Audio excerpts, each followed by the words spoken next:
Welcome to Lyfe Campus, and thank you very much for joining me today. Here at Lyfe Campus, as you know, our one and only goal is to empower your future. We want to give you information, advice, guidance, and all the tools and resources that you need to help you to make those life-changing, informed decisions. Every week, we'll be joined by industry experts to help us to navigate these topics. We will also learn from success stories of people who have already traveled the journey before us. And today, we are going on a journey of becoming a barrister. We're going to sit down with someone who's almost done with this journey and they will be fully qualified very soon. My name is Ezra. I'm your host and your guide as we navigate through these twists and turns of adulthood. So without wasting any more time, Abby, welcome to Lyfe Campus. You are in the legal sector, and I'm very excited because I started doing my research, and the more I researched, the more confused I got. So I'm very excited to ask all the questions. And the whole point of this is for me to ask all the silly questions that people would probably avoid asking because they don't want to look silly and things like that. And I'm putting myself on the cross to ask those questions so that people don't have to. And hopefully someone out there will one day listen to it and they will get to know kind of a bit more about the legal sector and help them to make those life-changing decisions. So before I start bombarding you with questions, you want to introduce yourself? Tell us maybe where you are on your journey to becoming a barrister. Of course. Thank you so much for having me. I'm very excited to be here because I think I have had all of the stupid questions in the world in my journey. I don't think there's any stupid questions. So in terms of my background, I have been studying law for about 9 years now. It started with my A-levels when I did A-level law. I then went to Exeter University and did a law degree for 3 years, followed by a master's at Exeter University as well. And then I actually did some paralegaling in Manchester in family law for a couple of years before starting my bar practice course, which is the course to train to become a barrister. And I do that on my weekends alongside working as a paralegal, now based in London. So it's been a very long journey, but that's sort of my education and employment background. Wow. That's a long time. 9 years of studying towards something. That's a journey, and I think it's one of those journeys that you don't want to get onto that journey and then realize 9 years into the journey that's not what I want to do. So definitely, hopefully, we will avoid people going onto that journey and then halfway through they say, "Oh no, I don't want this." You mentioned two things here that I'm interested in. I'll come back to them. The one thing that I'm very interested in is I always ask my guests, when you look back, when you go back to Abby, 10-year-old Abby, 12-year-old Abby, when people were asking you, what do you want to be when you grow up? What was your answer? Oh my goodness. Okay, so my sensible answer is that I wanted to be a history teacher because I was a massive history nerd in school and you spent all my pocket money on going to National Trust places and buying horrible history books, which is really sad. But my non-sensible answer is that I wanted to be a talk show host. And this is a really bizarre aspiration that I feel like I still have. You know, I'm clinging on to the tiny bit of me that thinks one day I'll be having my own talk show, like Lorraine or something. Yeah, you never know. Honestly, you never know. I think with this journey, sometimes you start on one path and it leads you into another path without actually realizing that, Definitely. that's where you're going to end up. So yeah, you know what? Cling on to that dream and see how it goes. It might be a talk show to do with everything legal and things like that. So you never know. So that's interesting. Is history linked in any way to law? Have you found that your interest in history is still like relevant to your law studies? Definitely. I mean, the whole legal system is deep rooted within our history, and how the legal system came about is deep rooted in our history. And the rights of people and how governments were formed and our constitution. Yeah. So they're very, very linked. And, you know, even on a day-to-day basis, I deal with laws that can be from the 1800s or before. So it's not like we're talking about all the laws being present. It's a very historical thing, which I think is part of my interest in it. Yeah. Now, okay. So is there anyone else in the legal sector in your family? There's not, no. So I don't know anyone in the legal sector. My mum did a degree in sort of child and adolescent studies, and a couple of the women in my family have sort of gone down the more, teacher education route. Okay. So it sort of came out of nowhere. I don't know anyone in my family, extended family, who does it. I don't know what possessed me to decide to pursue it, Yeah. really. Well, I was going to ask you, so how do we move from history teacher to barrister? What is it that attracted you to the law, legal sector? I actually think they're very linked. I know a lot of lawyers who wanted to be teachers first. I think it's that sort of idea that you're helping shape and change someone's life with your skills. And obviously teachers do that on a daily basis. And whilst lawyers get some bad press, they do that on a daily basis. And I think more so for me, the aspect of teaching and controlling and commanding a room and being able to use my voice to teach someone or present something is absolutely intrinsic to the role of a barrister. So they are quite linked, although yes, actually very far apart now that I am working in law. Yeah, no, that's really good to know. I'm just trying to understand where the interests, where it came from. Because most people you talk to, they either know someone within the family who's in that field, so they want to go into that field. So when you were doing A levels, by that time, did you know that's what you wanted to go into? What was your thinking behind that? Yeah. So I really liked anything humanities based. So obviously history, even geography and all that kind of stuff. I think the passion from law really just came from, I watched a lot of sort of legal TV when growing up, and I just thought it sounded really cool. To be honest, Law I and can't Order say UK. anything exciting. Yeah, Law and Order UK. I can't say anything exciting. And a lot of people say, oh, this was the defining moment. I think actually the truth is, you sort of fall into it. If you don't have a background in law, how can you say there's this one shining moment where you go, oh my goodness, because you don't know what anything, to do with the law is about or what a lawyer even is. So I Yeah. just saw it was an option. And from there, that's really where my interest just kicked off, and it's just not stopped since then. Perfect. So let's go back to your studies. It's taken you 9 years to get where you are. You went on to do your postgrad qualification. What was that in? I did a postgraduate master's in law. Law. Okay. You mentioned about studying for the bar. What does that mean? So in order to become a barrister, you have to, first of all, have either a law degree or you have to convert a non-law degree into a law degree by doing what's called the GDL. And then you have to complete what's called the bar practice course. That is, if you do it full time, that's essentially 9 to 10 months of really, really intensive studying where you are examined on both civil and criminal litigation and procedure. And that's through long exams and also things like advocacy, drafting, conferencing. So it's a very skills-based course as well. So that's what I'm doing now, and that's what I do on my weekends. Okay. And is it something that is easy to get into? Like, I know there are some areas within the law sector that are very difficult, and I hear people saying I was called to the bar or they were called to the bar. What does that called to the bar? What does it mean? So being called to the bar is actually, the whole process is very confusing. And I think for someone who hasn't got any background in this, it's very hard to break down all of the different steps you have to do to get there. But just to give a whistle-stop tour, which I hope can kind of summarize it for people, before you start your bar practice course, you have to be a member of one of the Inns of Court.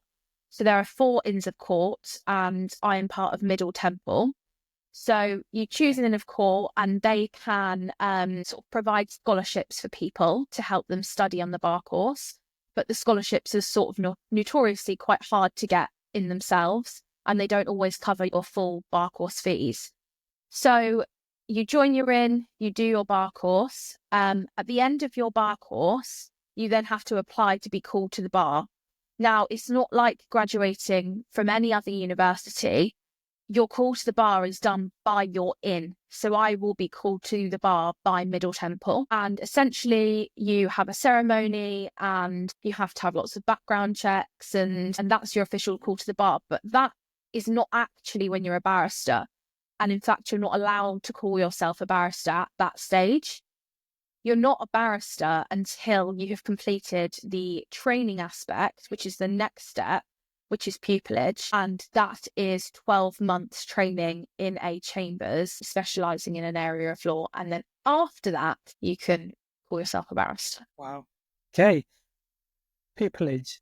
Talk to me about the process of applying. I read somewhere that it's very difficult to get in and there are very few spaces available. And I think at the time when I read it was 3,000 applicants and only about 600 something vacancies. What's the process of applying and how do you stand out? Pupillage, you apply for in various different ways. The first way you can do it is via what's called the Pupillage Gateway. So lots of different chambers, which are essentially like barrister's version of a law firm, will publish adverts for almost like job adverts on the Pupillage Gateway at a very specific time of year, which is usually, I believe, from January to February, early February, I think is the deadline. So you have about a month or so to apply. That's the main way that most people apply for pupillage, and you can apply for multiple chambers via that gateway. Some chambers are still old-fashioned and you can send in a CV or an application, but they're now very few and far between. So that's the main way of applying nowadays. And you say that takes 12 months of that. What do you expect when you are doing pupillage? What does it look like? It's really unique, actually. So it's split into two, what's called sixes. So your first 6 is you are shadowing various barristers in chambers, and you'll usually mainly be shadowing what's known as your pupil master, or I'm not sure if that's maybe the old term now, but one person in chambers will sort of take you under their wing, and that's your first 6 months. And then your second 6 months is your practicing period. So you're what's called on your feet, and that means you're in court. Mostly, busy chambers, you might be in court every single day of the week. And you're just sort of thrown in the deep end and off you go and take your own cases. And then at the end of that is when obviously you qualify and you're officially a barrister. Okay. Right. So 6 months shadowing someone, then the last 6 months you're on your own, you're representing people and actually going in front of the judge. Yes. Yeah. All right. That's quite an interesting journey, to be quite honest. I think it's starting to answer a lot of questions that I had when I was doing my research. It just didn't make sense to me when I was doing it. The more I read about it, the more I thought, wow, how does this work? But yeah, no, thank you for clarifying that, Abby. So if you are to look back and think about any kind of challenges that you have faced. So let's say someone is thinking about going into the legal sector. What challenges can they maybe expect? Because I know it will be different because we're different individuals, different settings, different environments that we are. But are there any common challenges that you think when you go into this field, watch out for these? Yeah, definitely. And we've recently elected a new chair of the Bar Council, Barbara Mills KC, who is excellent and has spoken a lot about equality and diversity and inclusion in the bar, because one of the obvious and biggest hurdles is that people from non-traditional backgrounds and people from low-income backgrounds and, they are going to struggle to break into what has historically been a very closed-off career. So I think one of the biggest hurdles for people with no legal background is just wrapping their head around the process. And that is an extremely common hurdle. There's lots of people out there who want to be barristers and have that passion, but don't know where to start. But ultimately, then the playing field is sort of leveled when you study your bar course in a way, because the bar course is so difficult and no one can help you once you're in those exams, that I did not really understand the level of a challenge that the bar course would be, having done a law degree and a master's, thinking, I'm getting into the swing of this now. I know how to study. The bar course is a massive hurdle and challenge for anyone. So I'd say those are two things that people should look out for. So when preparing for the bar, is there any advice in terms of preparing for any resources that people can start looking into to help them prepare for that? Yes, there are. I mean, depending on what university you go to, there's more resources from different universities. So I'm at the University of Law. I think they have quite a lot of information. You're front loaded with a lot of information when you start. And there are external resources. I really like Blessing at the Bar, who's a practicing barrister, but started a sort of a business and mentoring program whilst she was training. And she does a lot about how to revise, where to start, litigation guides and that sort of thing. But really, it's down to the individual, and it's hard to know what resources will help you as a person, because I, for one, am not the sort of person who will find picking up a new book that's supposed to be a summary particularly helpful. It just adds to my reading and my workload. So yeah, there are lots of resources out there. Okay. I think one of the other things that I do on this platform is to help people to find tools and resources, things like courses that can help them to build their character. So, for example, if people are struggling with confidence but don't know how to negotiate, are there any specific skills that you think, as an individual, if you're interested in this field, that you need to work on? Absolutely. Two things that you really can't be taught, I don't think, are building up your confidence. That's something you have to do yourself. And that is done by throwing yourself into any opportunity, any program. Even if you go on a leadership or a confidence building program, I went on a leadership program in my first year of university, and that was incredible. And the other one is the ability to network. And this does come hand in hand with confidence. But I think this is an element of, are you the sort of person that people will get on with? And do people want to spend time with you? Do people want to work with you? Because that is a huge part of the job, whether you're a barrister or a solicitor. Sort of gone are the days where you can rely on your name or your firm to bring in work for you, to build connections for you. You have to really be willing to put yourself out there. And that's really scary, especially when you don't really know anyone. So those are definitely two things I started to work on at quite a young age. I clocked onto that early. Okay. I did come across on LinkedIn, there is this organization called Citizen Advice Bureau in Milton Keynes. They work with law students. Do you think that is something advisable for someone who is looking to going into? Yes, definitely. I worked for Citizen Advice during one of my summers outside of university. And it's an excellent opportunity just to throw yourself into something new. It's one of those sort of confidence building things that I was talking about. You basically are having to advise clients on things such as benefits, housing, obviously with the support of the team at Citizens Advice. And it is completely thrown at the deep end, but it's volunteering, it's good for the community, and it's a great thing to put on your CV and to build your own confidence. So let's talk about key tips for aspiring barristers. You have someone who's traveled the journey. You can see the light at the end of the tunnel. What would you advise someone who's thinking to take the same route that you have taken? Goodness, it's a hard question because there are so many things that I wish, looking back on, I would have known earlier. I think, again, one of my biggest things is keep your confidence up and be resilient. And do not expect that you are going to be doing everything you've ever wanted to do straight away. And I come across this all the time. I have people message me saying, I've just finished my degree. I really want to be a barrister, or I really want to be a lawyer, and I can't find any work experience. I'm losing my passion for it. And it's so easy to be done. But ultimately, things that are worth it take time. And I think there is an element of, when you are a high achiever, you are hard on yourself if you don't instantly see results. But that's not how life works. And actually, every single opportunity and every single step is an opportunity to learn and grow. And it's leading you to the most successful version of yourself. And that is something that I think a lot of people could do, with taking a step back and just calming down. It's okay, you will get there. You're not going to have it instantly. Yeah. It's trusting the process, isn't it? I had someone saying success is not something you pursue. Success is something you attract by this person you become. So just trusting that process, taking one day at a time, and just realizing that whatever step you're taking, you are learning along the way. If whatever you start 2 years down the line, you're not the same person anymore, because you know more people networking, you've got more people in your network than you had a year before. So it is a process. No, Absolutely. that is really, really good advice. Would you do it again? Oh, 100%. 100%. So many times. I mean, even recently, I just think, oh my goodness, this is so hard. This better be worth it.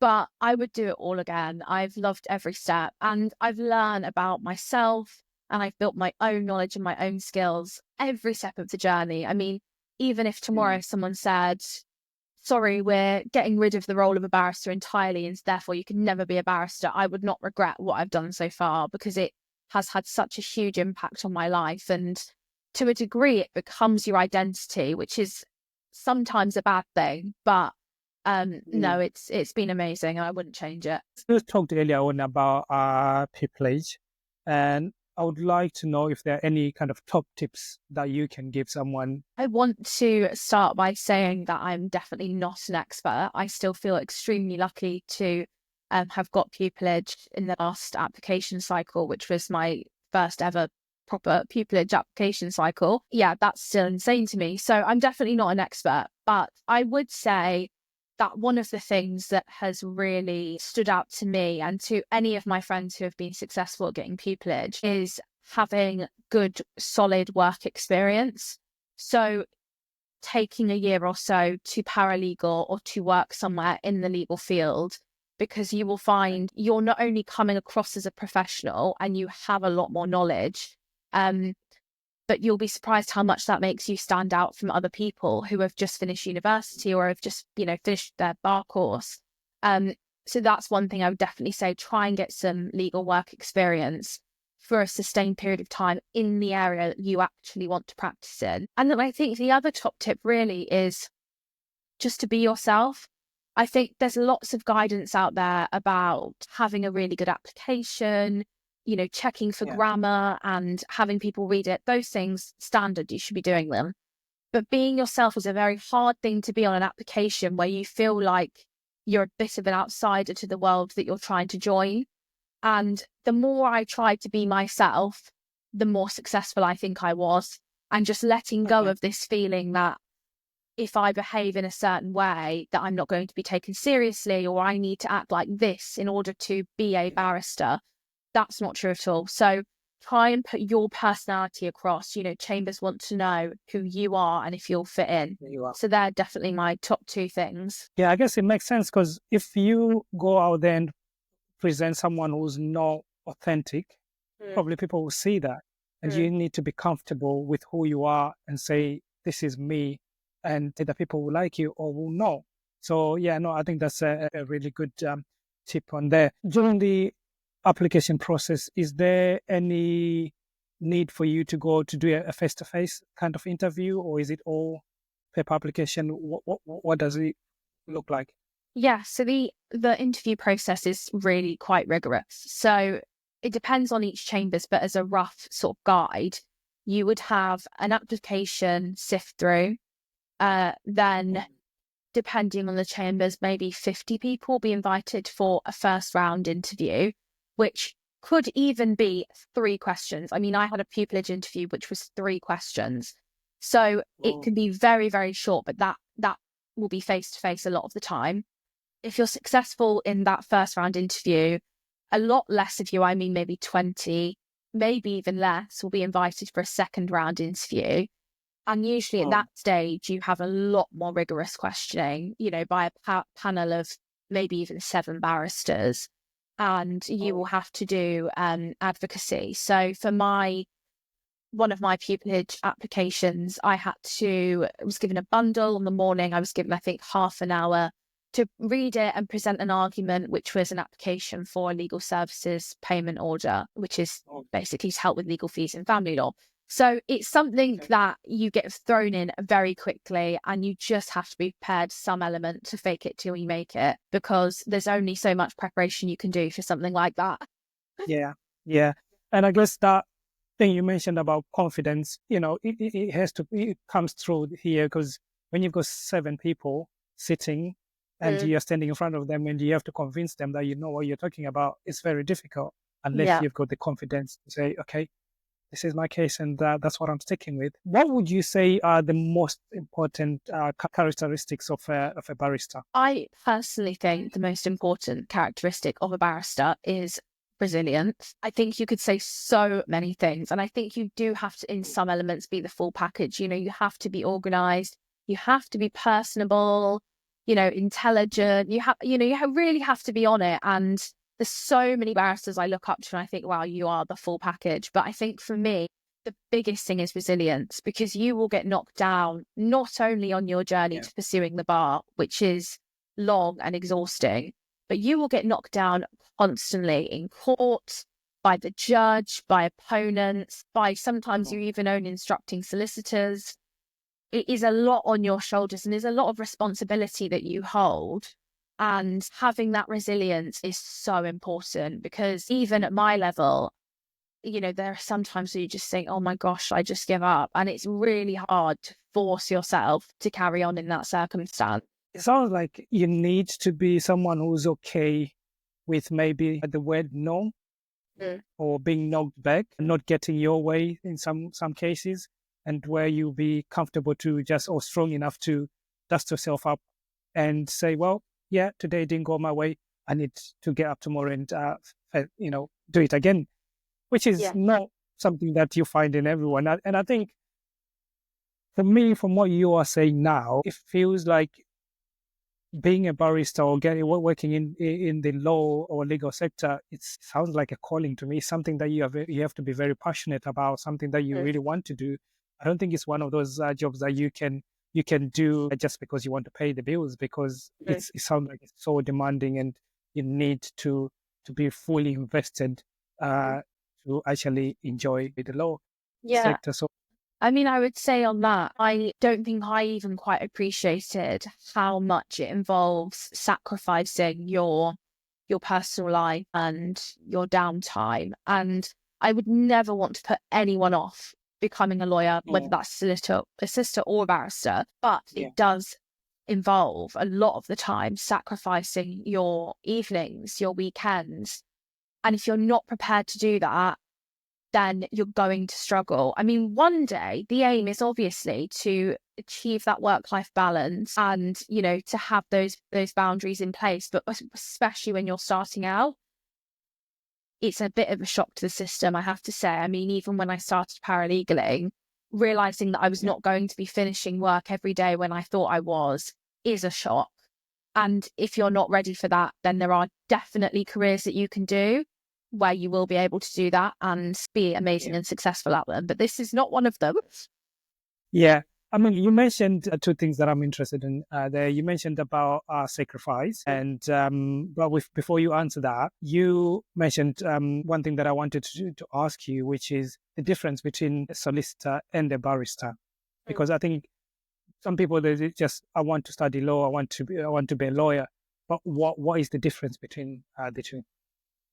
So in England and Wales, we have a system where the solicitor essentially prepares the case. They are the touch point for the client. So a client will approach a solicitor, have a problem, and the solicitor will help them.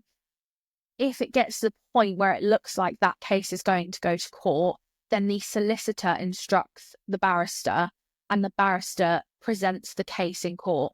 So essentially, it's kind of like the barrister swoops in and takes all the glory at the last minute, and for all the hard work the solicitor's done on the case. But it's a real partnership, that solicitor barrister balance, and they both do such crucial and high level work and roles for the client and play such a different role for the client. So yeah, that's the difference.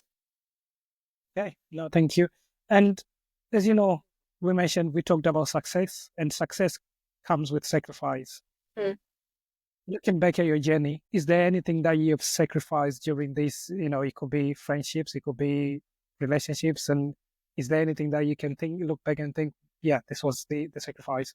Yes. I mean, I have sacrificed a lot of personal time, family time, and I'm a very, very big family person. I have the closest family ever. We're all best friends. And I go out with my family a lot. I spend a lot of time with them, but I have sacrificed a lot of that family time And it's not something that I'm looking to continue in future, but I think I've had to have long game in my mind for the last few years, especially.